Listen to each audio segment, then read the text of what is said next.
I used to live in Hong Kong. I lived there for about 7.5 years, so I'm going to tell you some of the strangest and most exciting things about living there.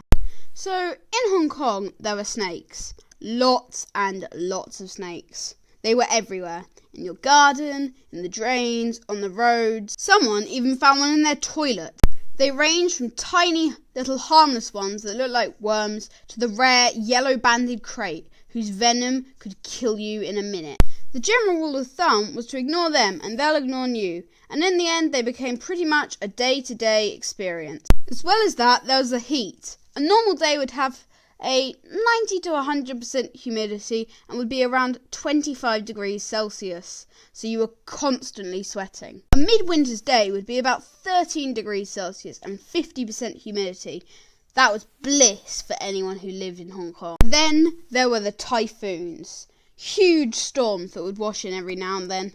They were rated on a scale of 1 to 10, as well as 3 rain warnings: amber, red, and black. Typhoons 8 to 10 usually had black rain.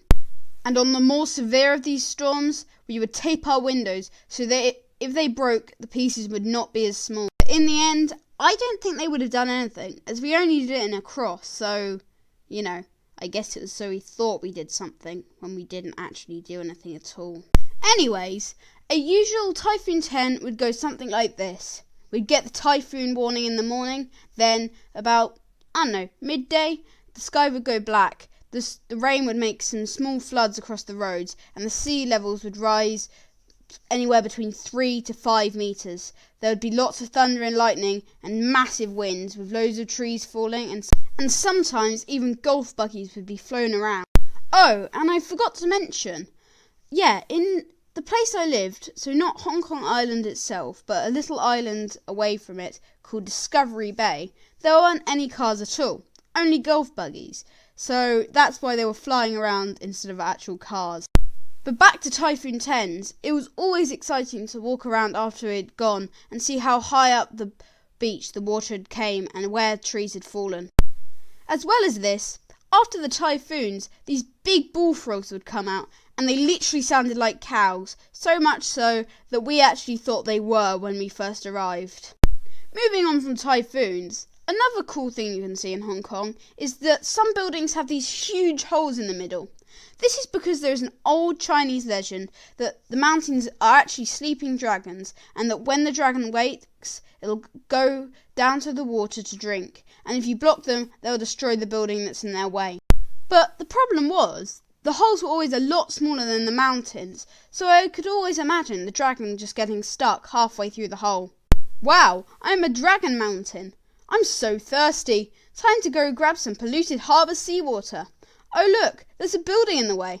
I was gonna destroy it, but there's a hole, which definitely isn't too small for me to fly through. I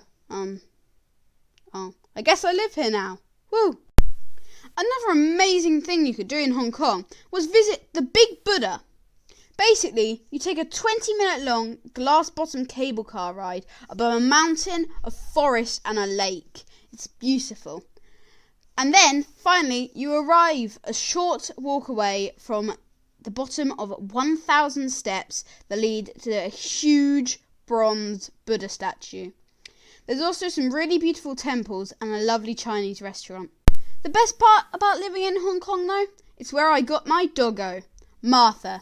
She is the cutest thing ever. Even a little stupid.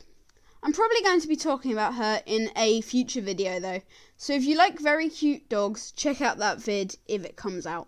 So yeah, that's about it.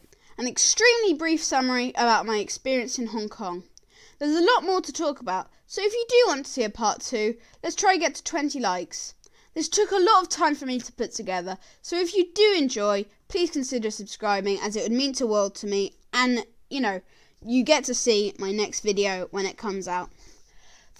Thanks so much for watching, guys, and stay snazzy.